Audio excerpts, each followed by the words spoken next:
Isaías 49. Hemos estado viendo esta segunda parte de Isaías a partir del capítulo 40, en donde el Señor está consolando a su pueblo. Está escribiendo Isaías profecías que van a tener un cumplimiento aproximadamente unos 210 años más adelante. Como he dicho en otras ocasiones, el pueblo de Israel, que se había dividido en dos reinos, la parte norte, que se quedó con el nombre Israel, ya había sido llevada por los asirios, y la parte del sur todavía estaba allí. Durante el reinado de Ezequías, es cuando está profetizando estas profecías específicamente Isaías. Para este entonces ya los asirios quisieron conquistar Jerusalén, ya habían conquistado algunas de las ciudades de Judá, quisieron abusivamente conquistar Jerusalén. Y el Señor había profetizado a través de Isaías que no lo iban a lograr, y que de hecho el Señor iba a defender a su pueblo, y eso sucede. Pero dentro de las profecías que está dando Isaías, ¿verdad?, está diciendo que Babilonia va a venir y va a conquistar Jerusalén, ¿verdad? Judá, que es lo que queda, porque ya el reinado del norte ya se había ido.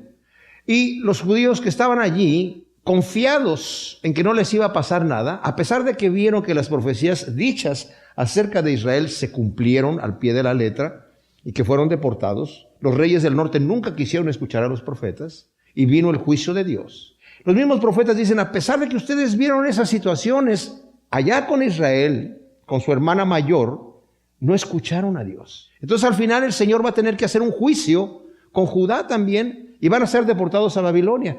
Yo creo que muchos de los judíos que estaban ahí todavía se reían de Isaías. De hecho, ya vimos que muchos de ellos se reían de Isaías y decías, oye, nos estás predicando como si fuéramos unos niños. Lo mismo.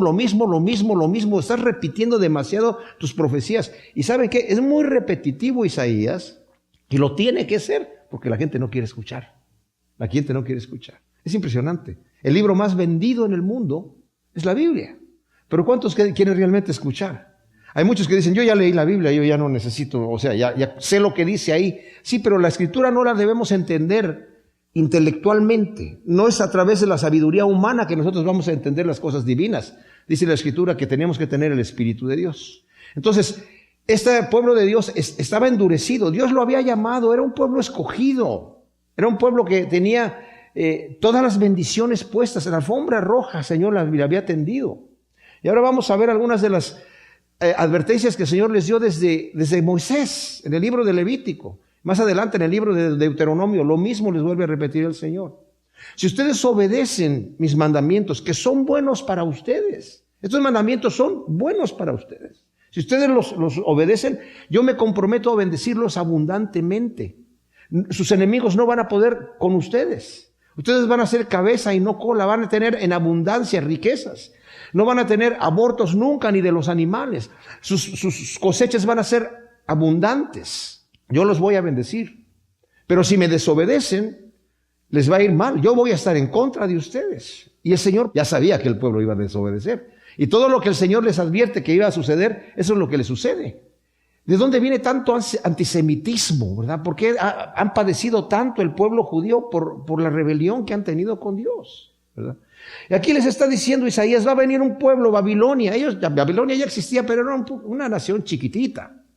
Estaba al lado de Asiria, pero como Asiria el Señor ya había derrotado al ejército asirio, a los más valientes, a lo que realmente contaba, se quedó con nada de ejército. Y en pocos años terminó, se deshizo, ¿verdad? Babilonia la conquistó. Y Babilonia llegó a ser un poder fuertísimo. Llegó a conquistar Egipto. O sea, fue el rey Nabucodonosor, como lo vamos a ver más adelante en el libro de Daniel. El Señor les dice, tú eres la cabeza de oro, tú eres el rey de todo el mundo civilizado. Pero como todavía era una nación muy pequeña, los judíos decían, ¿qué? Babilonia va a venir a invadirnos a nosotros. Y ahora las profecías dicen, sí, los van a invadir y ustedes se van a ir allá 70 años. Pero después van a ser librados de allá. O sea, como que les entraba por un oído y les salía por el otro. Es como cuando nosotros estamos tratando de explicarle a la gente que va a venir un periodo de gran tribulación en la tierra, va a venir el juicio de Dios a la tierra. La gente se burla de nosotros cuando decimos esas cosas. Y que nosotros vamos a después, el Señor va a recoger a los suyos y vamos a estar con el Señor en la gloria. Y dicen ustedes, los cristianos tienen su pastel en el cielo, tienen su vida allá en el cielo. O sea, no, nosotros somos prácticos aquí en la tierra también. Nosotros gozamos de las bendiciones de Dios desde aquí. Y el pueblo estaba confiado. Pero estas profecías de consuelo que vienen en la segunda parte, a partir del capítulo 40 en adelante, son para el pueblo que va a estar en Babilonia, que cuando ellos lleguen ahí, como lo vamos a ver en este capítulo, van a decir, el Señor ya se olvidó de nosotros. Yahvé se olvidó de nosotros. Ya nos desechó por pecadores. Pero ¿saben qué? Y fue duro para ellos, porque imagínense 70 años, pues toda una generación allá. Gente que nació y murió ahí en Babilonia. Pero al final van a escuchar. También vemos un sector a partir de este capítulo 49, en donde más específicamente nos va a estar hablando, sobre todo hasta el capítulo 53 por lo menos, acerca del siervo de Dios. Va a intercalar ciertas profecías acerca de Israel, pero nos está hablando acerca del siervo de Yahvé, profetizando acerca del Mesías. Y es impresionante cómo al pie de la letra las cosas que dice ahí se cumplieron en Cristo Jesús. Yo no entiendo cómo el pueblo judío rechaza al Mesías, al Cristo Jesús, ¿verdad? Sabiendo que las profecías que están escritas en el Antiguo Testamento se cumplen perfectamente en él, ¿verdad? Pero bueno, vamos a ver cómo nos lo dice aquí. Ahora, esta profecía se aplica principalmente al siervo Mesías, porque está hablando acerca del siervo de Yahvé, ¿verdad? Pero también se aplica al siervo Israel. Y también al siervo Isaías. También se le aplica a Jeremías y también se le aplica a Pablo. Esta es una profecía que es aplicable en muchas formas. Y les voy a decir una cosa que les debe dar gozo. No, a mí me da gozo estas cosas, ¿verdad? A veces uno abre la Biblia y aunque la profecía o la escritura está dirigida a otra persona, parece como que el versículo le salta a uno y uno siente que el Señor le está hablando a uno, ¿verdad? ¿Les ha pasado eso? Donde dice uno, wow. Y ya, si uno lee el contexto, dice, no, pero es que esto era para fulano o esto era para perengano, pero yo me lo quiero apropiar. Y nos lo podemos apropiar porque el Señor así es. Y vamos a dar varios ejemplos aquí que cómo las profecías se cumplen de diferente manera en unas formas que a veces son sorprendentes. Entonces, como dije, el siervo al que se va a referir aquí, principalmente es al Mesías, pero también al siervo Israel. Y también se le aplica a Isaías mismo, que está hablando de sí mismo. Y también lo vemos más adelante experimentado, no profetizado así literalmente de Jeremías, pero experimentado por Jeremías, experimentado por Pablo, en algunas de las cosas que vamos a ver. Entonces el llamado es a las costas y a los pueblos lejanos, a los gentiles, que es en la primera parte donde dice, oídme costas y atended pueblos lejanos. En Efesios vimos que cuando estamos estudiando Efesios, que dice que el Señor vino a unir a los dos pueblos, a los que estaban lejos y a los que están cerca, refiriéndose a los que están cerca, a los judíos, y los que están lejos, los gentiles, ¿verdad? Y aquí está el Señor dando esta profecía, imagínense ustedes, lo está hablando al resto del mundo, al mundo gentil. Ya el Señor había estado dando profecías al pueblo de Israel, como he mencionado, ¿verdad? Ha dado profecías acerca de Babilonia, acerca de Asiria, acerca de los otros reinos de Egipto, etcétera. Pero ahora está haciendo un llamado a todas las costas, a todos los pueblos lejanos, para profetizar acerca del siervo de Yahvé. Dice, Yahvé me llamó desde el vientre, desde las entrañas de mi madre, tuvo en memoria mi nombre. O sea, a Cristo. En Mateo capítulo 1 del 18 al 23 vemos la narración de cómo nació el Señor. Y nos menciona allí que estando desposado José con María, el desposamiento era un periodo de 1 año en esa época, anterior al matrimonio, en donde ya se había planeado el matrimonio. Muchos de estos matrimonios los planeaban desde que estaban niños, ¿verdad? Las personas. Y poco antes 1 año antes de que se celebrara la boda, era el tiempo del desposamiento. No vivían juntos, no tenían relaciones maritales, pero salían, ¿verdad?, juntos con una persona que los acompañara, ¿verdad?, para conocerse bien. Podían romper la relación si es que de repente decía el hombre o la mujer, no, esta persona no me gusta para nada, ¿verdad? No somos compatibles y esto no va a funcionar. Tenían que hacer un acta de divorcio, aunque todavía no estaban casados, para hacer esto. Durante ese periodo de desposamiento de José y María, de repente María se le aparece el ángel y le dice que va a concebir del Espíritu Santo. Y ella dijo, he aquí a tu sierva. Y cuando le dice eso, podemos entender que en ese mismo momento ella concibe. Y se va de viaje a visitar a su prima, 3 meses, a la región de Judá, ¿verdad? Y cuando regresa a Belén nuevamente, también en Judá, ¿verdad? José la encuentra ya embarazada de 3 meses. Y dice, pensaba que la iba a dejar. Entonces pensando, dice la Biblia, era un varón justo, no quería que la gente supiera, no, que ella había, según él pensó, me fue infiel. Y como era justo, dice, la pensó dejar secretamente. ¿Por qué dice eso la Biblia? Porque lo correcto hubiera sido, lo normal, la costumbre era que debían haber apedreado por infiel, ¿verdad?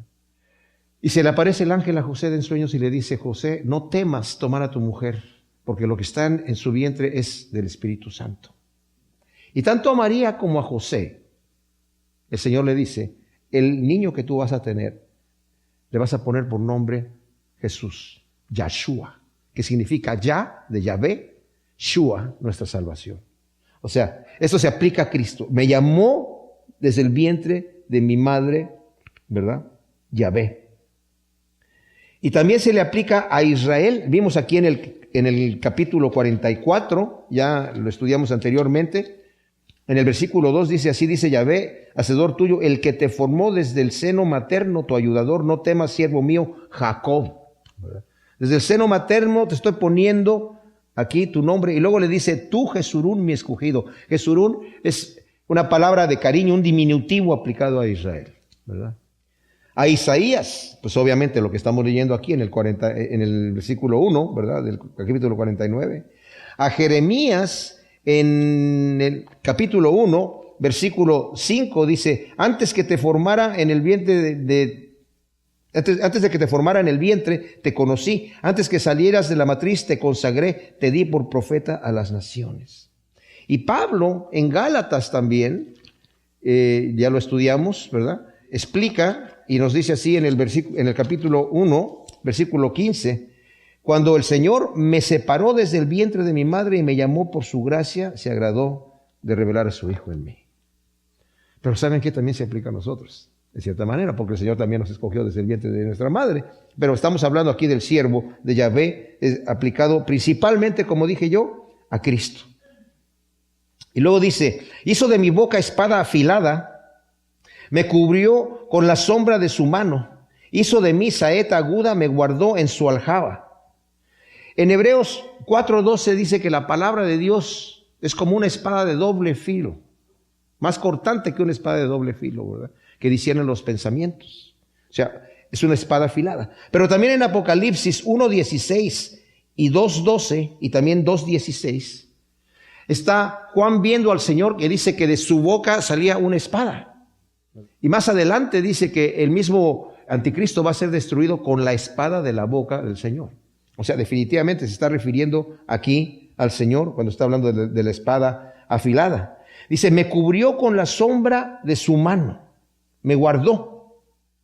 En Mateo capítulo 2, mis amados, es donde vemos el nacimiento del Señor.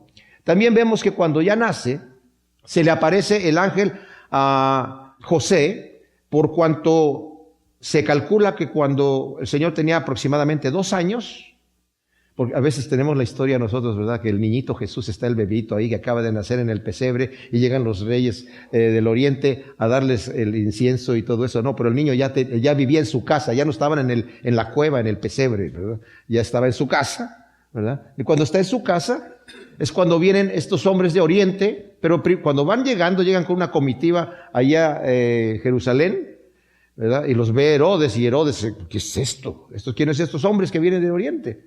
¿Verdad? Y venimos a adorar al rey de los judíos. Pues él tenía el título del rey de los judíos.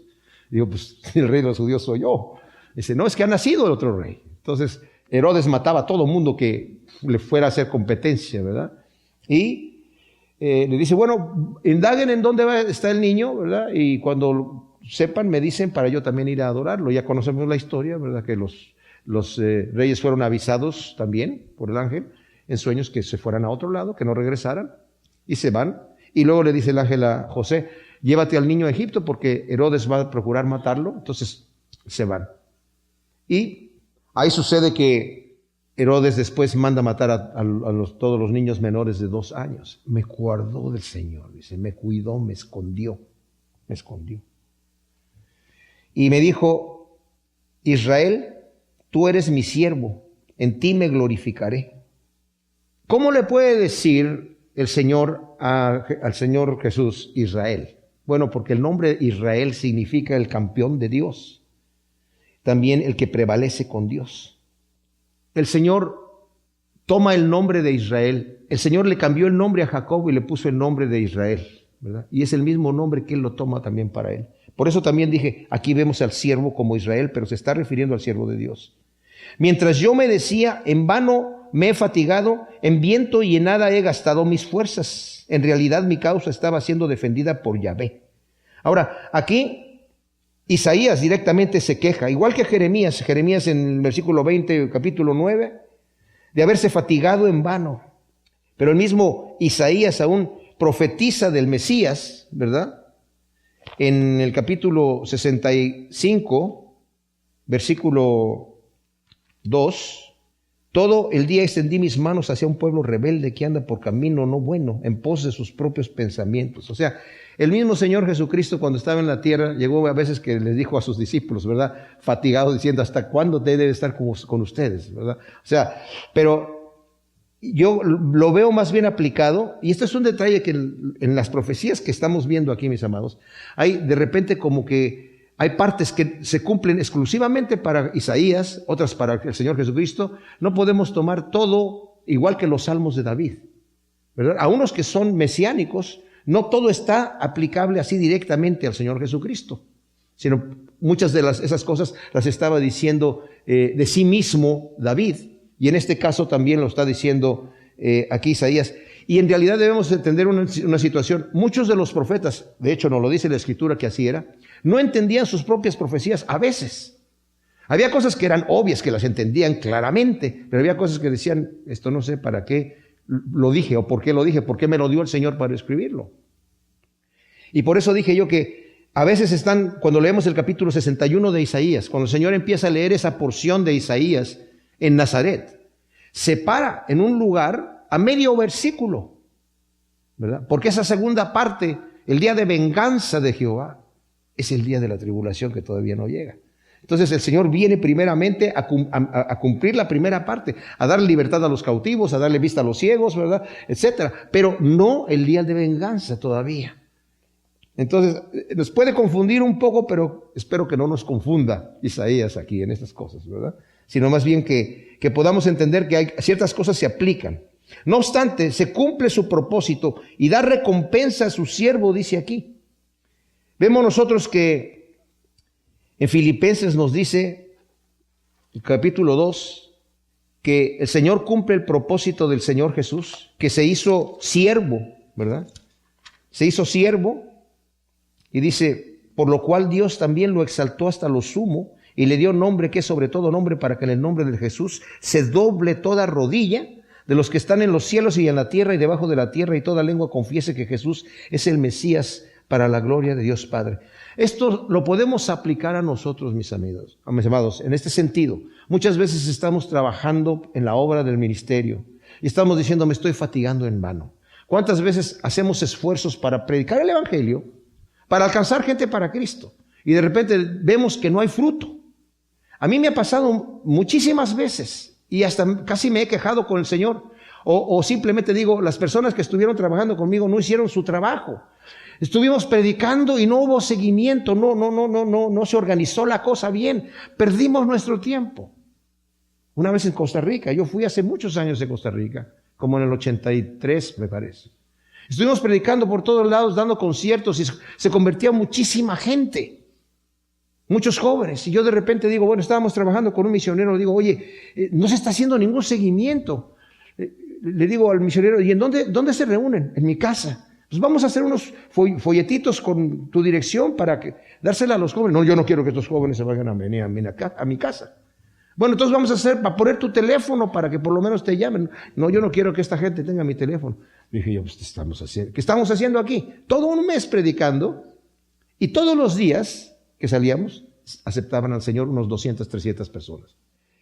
Yo me regresé acá a California y dije, trabajo y esfuerzo, dinero perdido para nada. Regresé 14 años más adelante. Estábamos en un evento musical, estaban presentando diferentes músicos y de repente dicen, ahora queremos presentar a una persona que ha cambiado aquí, es una gran obra aquí en Costa Rica, ¿verdad?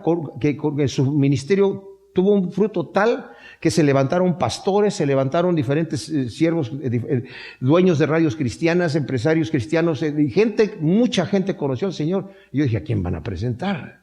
Y me presentan a mí.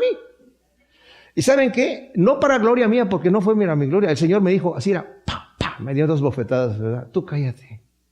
Uno siembra, otro riega, yo doy el crecimiento. Tú hiciste tu trabajo y te quedaste ahí. Así que no nos cansemos de predicar la palabra y de hacer las cosas a las cuales el Señor nos llama a hacer. Tal vez le llamamos a una persona que no respondió correctamente, pero ahí está la semilla. Y dice aquí, yo estaba diciendo, me he fatigado, en viento me he gastado, pero en realidad mi causa estaba siendo defendida por Yahvé. Mi recompensa estaba con Dios. Qué hermoso versículo, ¿verdad?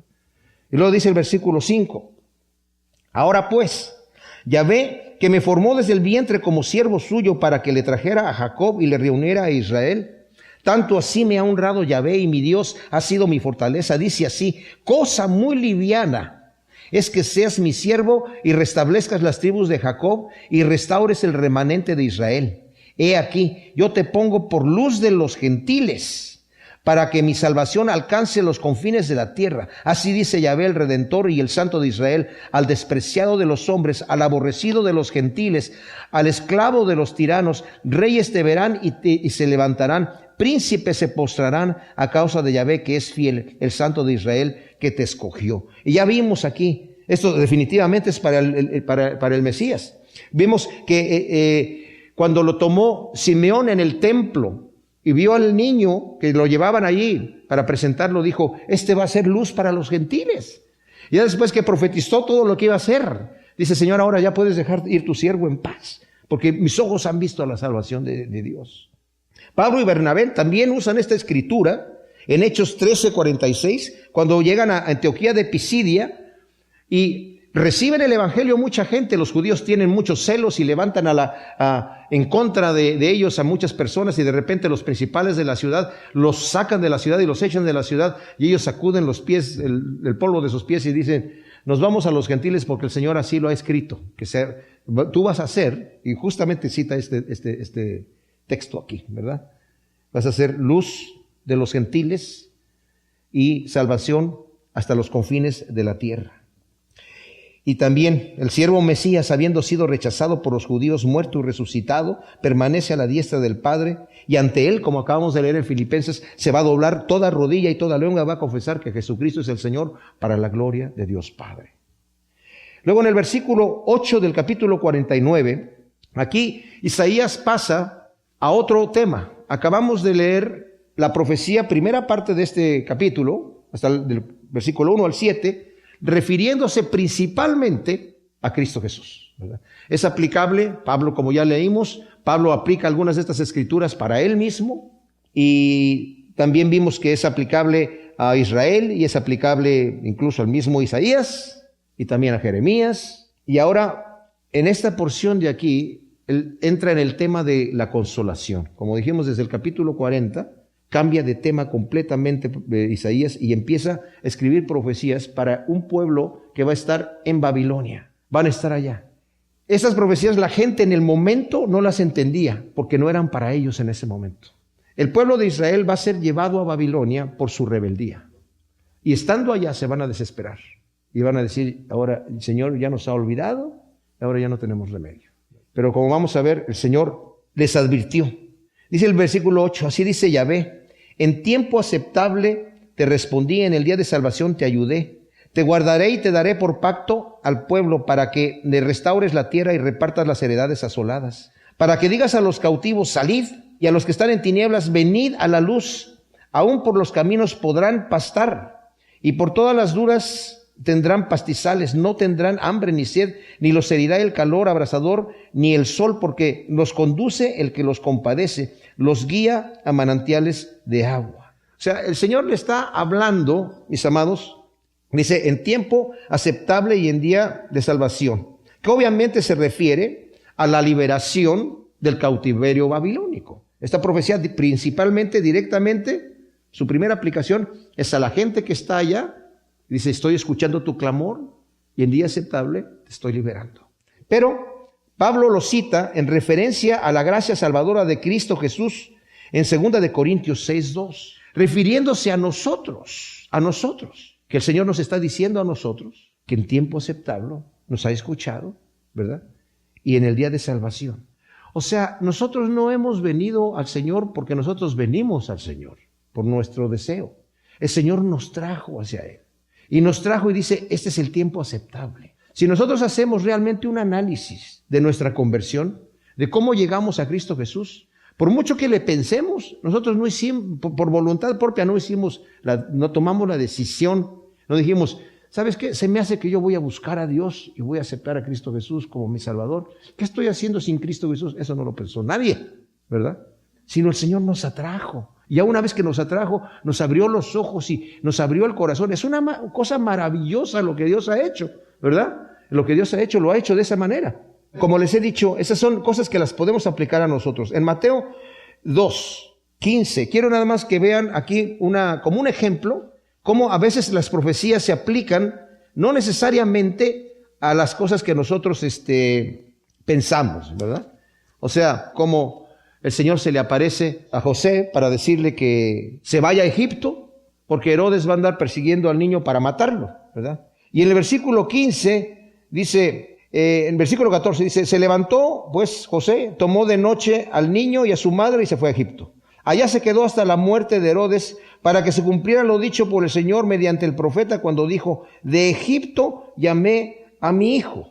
Esa profecía está principalmente aplicada a Israel. ¿Sí me explico? Porque trajo a Israel ahí, pero aquí la está aplicando a Cristo Jesús. Hay otra profecía que también dice en el versículo 16, Herodes, al verse burlado por los magos, se enfureció sobremanera y enviando soldados mató a todos los niños menores de 2 años en Belén y en sus alrededores, conforme al tiempo que particularmente había indagado de los magos. Y se cumplió entonces lo dicho por el profeta Jeremías cuando dijo, una voz fue oída en Ramá, llanto y grande lamentación, Raquel llorando por sus hijos y no quería ser consolada porque ya no existen, perecieron. Esta profecía de Jeremías está aplicada también a Israel en el libro de Jeremías, pero aquí está aplicada a los niños que mataron allá. Y el mejor comentario del Antiguo Testamento es el Nuevo Testamento. ¿Por qué menciono esto, mis amados? Porque a veces, como dije, hay escrituras que nos saltan a la vista y el Señor nos dice, esta es para ti ahora. Yo esa profecía de Jeremías la leí creo que está en el capítulo 31 de Jeremías. Y hay una parte, en un momento yo estaba orando al Señor, estaba quebrantándome delante de Dios por mi carnalidad y todas estas cosas, ¿verdad? Y está en el versículo 14, dice, saciaré el alma de los sacerdotes con grosura y mi pueblo será saciado con mi benevolencia. Así dice Yahvé. O sea, yo estaba leyendo y dije, el Señor me consoló y yo me quebranté delante de Él. Así dice Yahvé, voz fue oída en Ramá, lamentación y amargo llanto, es Raquel, que lamenta a sus hijos y se niega a ser consolada porque sus hijos perecieron. Ahí es donde está, dentro de eso. Así dice Yahvé, reprime del llanto tu voz y de las lágrimas tus ojos, porque tu trabajo será recompensado, dice Yahvé, y volverán de la tierra del enemigo. Aquí, como dije, se está refiriendo a Israel. Jeremías está profetizando justamente antes de que se los lleven a Babilonia. Ya Babilonia ya es la potencia mundial. Hay esperanza de un porvenir, dice Yahvé, y los hijos volverán a su propia tierra. Oí atentamente el lamento de Efraín. Este lamento de Efraín, mis amados, es para Israel. Efraín es otro de los nombres que le dan a Israel. Pero yo me tomé esa profecía para mí. Estoy escuchando tu lamento, porque estaba yo deshaciéndome delante de Dios y dije, Señor, dame una escritura. Y de esas veces que uno abre la Biblia así y pum, cayeron mis ojos justamente en este versículo, en donde dice, oí el lamento de Efraín. Me azotaste, fui castigado como novillo indómito. Conviérteme y seré convertido, porque tú eres Yahvé mi Dios. Si me aparté, después me arrepentí. Reconocí mi falta y herí mi muslo. Me avergoncé y aún quedé confuso, porque llevaba la afrenta de mi juventud. Y luego el Señor responde. Fíjense cómo responde el Señor. ¿No es Efraín un hijo precioso para mí? ¿No es un niño en quien me deleito? Porque aun cuando lo reprendo, me acuerdo de él con ternura, mis entrañas se conmueven y cedo a la compasión, dice Yahvé. ¡Wow! Entonces, yo me tomé esa escritura y para mí es un tesoro que está ahí, que el Señor me dio, ¿verdad? Y como dije yo, es legal, se vale, ¿verdad? Cuando el Señor nos pone unas escrituras así, aunque están dadas en ese momento para Israel, acá acabamos de leer en Mateo, está aplicada a los niños que mataron en Belén. Y cuando yo la leí, me la apliqué a mí mismo, ¿verdad? Entonces, luego dice, vuelvo a leer el 8, 9, 10. Así dice Yahvé: en un tiempo aceptable te respondí, en el día de salvación te ayudé. Te guardaré y te daré por pacto al pueblo para que restaures la tierra y repartas las heredades asoladas, para que digas a los cautivos salid y a los que están en tinieblas venid a la luz. Aún por los caminos podrán pastar y en todas las dunas tendrán pastizales. No tendrán hambre ni sed, ni los herirá el calor abrasador, ni el sol, porque los conduce el que los compadece, los guía a manantiales de aguas. Dios reitera su llamado a su siervo a restaurar a su pueblo y a los gentiles y a liberar a los cautivos. Esto lo vimos ya que se aplica en el capítulo 61, versículo 1 de aquí mismo de Isaías, que es el que leyó el Señor en Nazaret. Pero en lo del versículo 10, dice, no tendrán hambre ni sed, ni les herirá el calor abrasador, ni el sol, porque los conduce el que los compadece y los guía a manantiales de agua.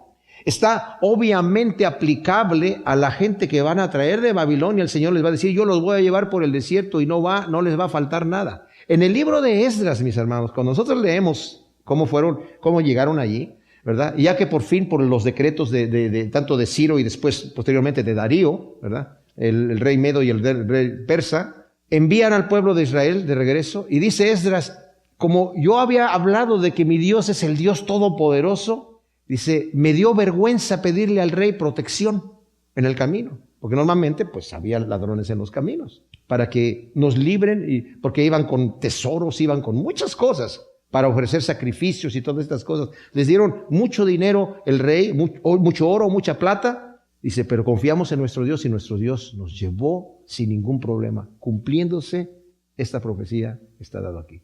Yo te voy a llevar tranquilamente. No vas a tener ni hambre, ni calor, ni nada. Pero también esta profecía tiene una proyección al cumplimiento de los tiempos, a la eternidad en la gloria de Dios en Apocalipsis 7, 16 y 17, donde nos dice que allá en la gloria de Dios no va a haber llanto, no va a haber dolor, no va a haber tristeza, no va a haber ni frío ni calor. Utilizando esta escritura para el cumplimiento de los tiempos en el futuro, mis amados, en el reino del Señor, ¿verdad? Luego en el versículo 11 dice, convertiré todas mis montañas en camino y mis calzadas serán niveladas. Mirad, estos vendrán de un país remoto. Mirad, otros del norte y del mar, y otros de la tierra de Sinim. Cantad, cielos, alabanzas. Alégrate, oh tierra. Prorrumpid en aclamaciones, oh montañas, porque Yahvé ha consolado a su pueblo, se ha compadecido de sus afligidos. Ahora aquí, esta profecía acerca de la liberación de Babilonia, que se extiende aún al renacimiento de la nación, mis amados. Aquí está hablando, yo te voy a volver a reconstruir. Muchos de los comentaristas bíblicos antes de 1948 decían, bueno, eso se aplica, ¿verdad? Obviamente al exilio, ¿verdad? Que el Señor va a reconstruir nuevamente a la nación. Pero hay cosas que son tan fuertes en esta profecía que estamos leyendo y los versículos que vamos a leer, que definitivamente no se aplica completamente a Israel en ese momento. Se aplica al Israel de hoy, después de 1948.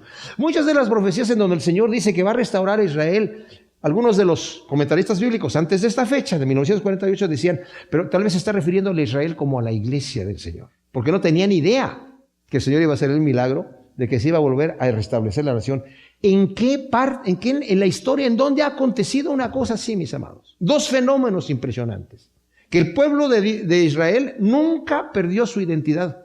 Todas las otras naciones se han terminado, se acaba la identidad de la gente. Se acaba. ¿Dónde están los babilónicos? ¿Dónde están? Que diga alguien, yo soy de descendencia de Babilonia. No, tal vez naciste en la tierra ahí ahora, pero no tienen esa identidad. El pueblo judío jamás perdió su identidad en donde estuviese. Y ahora, en 1948, regresó el pueblo allí. Nosotros somos el pueblo escogido, somos Israel. Su identidad está ahí. Y que la nación haya vuelto a renacer, eso no se ha escuchado jamás tampoco. Se cumple la profecía del Señor allí. Ahora, esto también se proyecta sobre todo al reino milenial de Cristo, en donde el Señor, sobre todo en el capítulo 66, del 8 al 13, si ustedes lo leen, ahí ya está hablando directamente de cómo el Señor va a establecer a la Jerusalén, en donde Él va a estar reinando en Sión, que eso va a ser en el futuro. Algunos identifican a Sinim con el antiguo Seyén, actualmente Salazwan, que está en Egipto, donde está esa tremenda presa, en Egipto. Otros lo identifican con China. Bueno, no importa, no nos vamos a meter a... Esta es una forma poética de decir de todo el mundo. Los voy a estar trayendo de todo el mundo y lo va a decir más adelante también. Yahvé anima a su pueblo a regocijarse en la futura liberación, así como nosotros nos gozamos en la esperanza del reino de Dios. En Romanos 5, de 2 al 4, mis amados, hay una escritura muy tremenda en donde Pablo nos está hablando acerca de la esperanza viva que nosotros tenemos en Cristo Jesús y nos dice: por tanto, habiendo sido declarados justos por la fe, tenemos paz ante Dios mediante nuestro Señor Jesucristo, por medio de quien también hemos obtenido derecho de entrada a esta gracia, en la cual estamos firmes y nos gloriamos en la esperanza de la gloria de Dios. Y no solo esto, sino que hasta nos gloriamos en las tribulaciones, sabiendo que la tribulación produce constancia. O sea, nos gozamos en las tribulaciones porque tenemos una esperanza de una gloria eterna y el Señor nos está fortaleciendo a través de las tribulaciones que estamos teniendo aquí. Son ejercicios espirituales que nos están fortaleciendo espiritualmente. Luego en el versículo 14 dice: decía Sión, fíjense, aquí está el grito de desesperación del pueblo allá en Babilonia: me ha abandonado Yahvé, Adonai se ha olvidado de mí. ¿Se olvidará una madre de lo que dio a luz? ¿Dejará de amar al hijo de sus entrañas? Pues aunque éstas lleguen a olvidar, yo nunca me olvidaré de ti. En mis palmas te he esculpido, tus muros están siempre delante de mí. Israel y Judá, como dije yo, habían sido llevados al cautiverio por Asiria y Babilonia. Asiria los esparció por muchas naciones y después Babilonia, en el cautiverio, se los llevó a Babilonia y también los esparció por otros lados, respectivamente, ¿verdad? Pensaron que Yahvé ya los había desechado por su rebelión y idolatría. No obstante, Dios les reitera su amor y fidelidad a pesar de haber sido ellos infieles. Y dice: una madre, por lo general, no se olvida de sus hijos, pero aunque llegase a hacerlo, dice aquí, yo no me voy a olvidar de ustedes. Dios nunca se olvida de su pueblo. Y más aún, dice que lo tiene esculpido en sus manos. Qué glorioso, ¿verdad? Que nosotros tenemos un Dios que se compadece de nosotros, aun cuando le fallamos y le somos infieles. Y aún así Él permanece fiel, porque dice la Escritura, Él no se puede negar a sí mismo. Si nosotros lo negamos, Él nos va a negar, dice. Pero si nosotros le somos infieles, Él permanece fiel, porque Él no se va a negar, eso no se puede negar a sí mismo. Lo dice en 2 de Timoteo 2:13. Luego en el versículo 17 dice: los que te construyen van más deprisa que los que te destruyen. Los que te arrasaban se alejan de ti. Alza tus ojos en torno y mira, todos ellos se reúnen para venir a ti. Vivo yo, dice Yahvé, a todos los llevarás como vestido precioso, con ellos te adornarás como novia. La reconstrucción de Jerusalén después del exilio, aunque los enemigos de Israel quisieron impedirla, fue relativamente rápida. Digo relativamente porque los enemigos de Israel escribieron cartas a algunos de reyes y detuvieron la obra, pero los reyes tampoco duraron mucho tiempo. Entonces después entraron un par de reyes más y después entró Darío y los profetas llegaron allí a profetizarle a Israel, a decirle a los que estaban ahí, dice el Señor que sigan construyendo, porque estaban construyendo, y los samaritanos que estaban ahí, dice, ¿por qué están construyendo? Porque el rey Ciro dijo que construyéramos, ¿verdad? Nos dio permiso. Entonces ellos, a los siguientes reyes que estuvieron a Ciro lo mataron pronto en una guerra, ¿verdad? Y ellos fueron con los siguientes reyes que siguieron, y les dijeron, ¿saben qué? Los judíos están reconstruyendo esta ciudad, y queremos que sepan que esos señores, si llegan a hacer la ciudad, es un pueblo rebelde que se ha rebelado en otras ocasiones. Busquen en la historia. Entonces los reyes empezaron a buscar en la historia y vieron allí, este fue un pueblo fuerte que nos tenía dominados a nosotros, a toda esta región de aquí y a todo el mundo. Y sí, son gente que son poderosa y no, pues paren la construcción. Y la pararon por un tiempo. Pero después el Señor mandó a los profetas a que dijeran, sigan construyendo. Y luego nuevamente los samaritanos, ¿por qué están construyendo? Porque Ciro dijo que construyéramos. O sea, aunque Ciro ya estaba muerto, era del decreto de Medo-Persa, cualquier declaración del rey no podía ser contradicha. Se tenía que llevar a cabo. Y ellos llegan y escriben una carta al que estaba ahí, que ahora era Darío, ¿verdad? Estos señores están construyendo y dicen que Ciro mandó que se construyera. Entonces Darío dice, a ver, vamos a buscar en la historia qué pasó. Y cuando ve que Ciro dio esa orden, dijo que la construyan y el que lo impida, que lo cuelguen en una viga de su casa. ¡Wow! Y que su casa la conviertan en estercolero, para que aprenda. Entonces, pero es aún más rápido, esta profecía se cumple en el renacimiento del Estado de Israel, que en un día se hizo nación, en un día. Es una cosa tremenda, ¿verdad? Es impresionante notar que en medio de tanto antisemitismo, mis amados, cómo las naciones ayudaban a los judíos a regresar, las estaban empujando, las estaban llevando. Aunque había mucho antisemitismo en el mundo, llegó ese año 1948 y la gente empezó a mandar. Entonces fue una cosa tremenda. Luego el versículo 19 dice, porque tu tierra devastada, arruinada y desierta resultará estrecha para tus moradores, mientras que tus destructores estarán lejos. Los hijos que dabas por perdidos te dirán de nuevo, mi lugar es estrecho, hazme sitio para habitar. ¿Cómo está en este momento Palestina, donde está viviendo ahí Israel? Pues les queda chico, ¿verdad? Ellos llegaron ahí, compraron el territorio legalmente, mis amados, y se los vendieron riéndose los palestinos. Dijeron, no, pues esos tipos. Les vendieron pantanos y les vendieron desierto y les vendieron cerros todos pelados que no tenían árboles ni nada, pura roca. Y se fueron riendo al banco estos señores.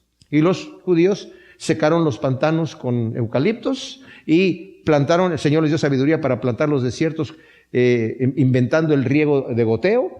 Y las mujeres rompieron rocas en los cerros, ¿verdad? Con agua y con estacas, con madera, haciendo hoyitos, y con un hilo goteaba, bajaba el agua, la gotita a otra estaca, se hinchaba la madera y rompía la roca y salía la tierra, sembraron los árboles, rompieron las rocas y ahora es un paraíso. Y ahora los otros palestinos dicen, ahora sí queremos nuestro territorio. Y han tenido guerras para quitarles territorio. Y los judíos están diciendo, nuestro lugar es estrecho. Se está cumpliendo esta profecía ahí, en ese momento, ¿verdad? Fíjese, hay actualmente en Israel 6,5 millones de judíos. Aquí en Estados Unidos se calcula que hay entre 5.7 y 6.8 millones. O sea, en realidad es casi la misma cantidad que hay allá, ¿verdad? Y sí les queda estrecho el lugar allí.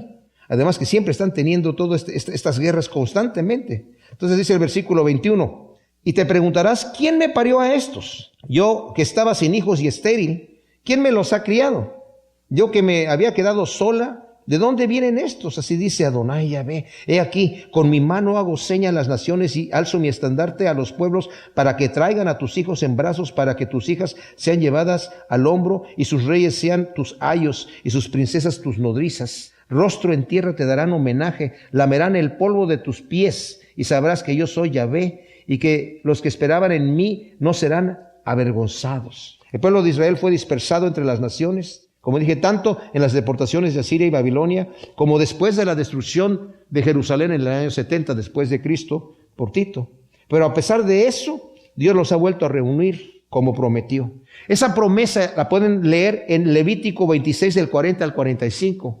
En donde el Señor dice, yo los voy a echar de la tierra porque ustedes no van a dejar, ya les está profetizando, no van a dejar descansar la tierra, yo los voy a echar a otra nación, pero no se preocupen porque yo los voy a volver a regresar a ese lugar. Sí, imagínense, desde que les está advirtiendo en todo el capítulo 26 de Levítico es donde están esa escritura que les estoy diciendo. El Señor dice, si tú cumples los mandamientos, yo te voy a bendecir así, pero si no los cumples, te va a pasar todo esto. Pero no te preocupes, vas a irte para allá, porque no los vas a cumplir. Y no vas a guardar, desde que se estableció Israel, desde que empezaron allí, llegaron a la tierra prometida, nunca guardaron el año sabático. El Señor dijo, van a sembrar solamente 6 años y el 7º año lo van a dejar descansar la tierra, que coman las bestias, que coma el extranjero, los pobres ahí. Tú puedes llegar y tomar de la comida, pero no vas a cosechar, digamos.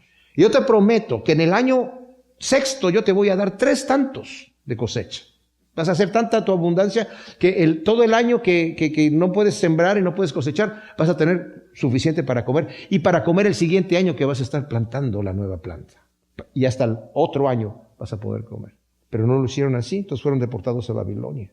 Y el Señor se los está profetizando en Levítico 26. Ahora, como anticipa el versículo 28, Dios hace que las naciones mismas en donde han estado esparcidos los judíos actúen para traerlos a su país, como lo hizo con Ciro de Persia.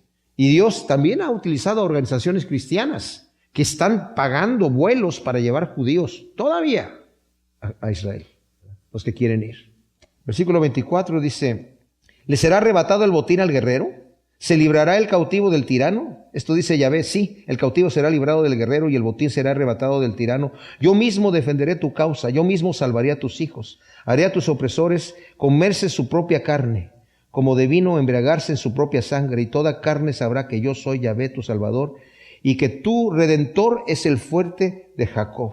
Esta profecía de liberación, que se refiere primero al decreto de Ciro y el apoyo de Darío para la liberación de Israel y de restaurar a Jerusalén, tendrá su cumplimiento completo en el establecimiento del reino de Cristo en la tierra después de la gran tribulación.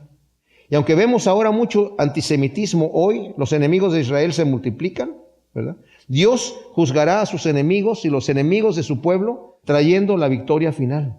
De la misma manera vemos ahora, mis amados, cómo el crimen y la violencia y la corrupción aumenta y parece que el mal va a triunfar, pero el plan perfecto de Dios se está llevando a cabo, erradicando por completo el mal y uniendo todas las cosas en Cristo Jesús hasta que ponga a sus enemigos por estrado de sus pies. El plan de Dios continúa. Aunque vemos que el mundo cada vez está peor, Dios nos está descuidando. Y aunque vemos mucho antisemitismo, el Señor dice, sí, pero al final yo voy a restablecer a mi pueblo. Y aunque ellos le han dado la espalda, lo van a reconocer. Qué amor tan grande tiene nuestro Dios, ¿verdad? Qué paciencia, qué longanimidad. Y como dice el Señor, yo no me doy por vencido. Si el Señor no se da por vencido con el pueblo de Israel, tampoco se da por vencido con nosotros, aunque le fallamos. El Señor nos dice, levántate, vente para acá. Como el padre del hijo pródigo, te estoy esperando para que regreses aquí. Vamos de nuevo, vamos de nuevo. Gracias, Señor, te damos por tu palabra. Qué hermoso eres, Señor. Qué hermoso eres. Bendito sea tu nombre. Ciertamente, Señor, tu amor es infinito. Y te pedimos, Señor, que nos ayudes a descansarnos, Señor, en tus brazos, a descansarnos en tu voluntad, a ser pacientes y saber que tú tienes un tiempo perfecto para todas las cosas. Que no nos desesperemos como desesperaba el pueblo, diciendo, el Señor nos ha olvidado, porque tú nunca nos olvidarás, Señor. Dices que estarás con nosotros hasta el fin del mundo, Señor. Te damos muchas gracias, Señor, por tu fidelidad y por tu amor en el nombre de Cristo. Amén.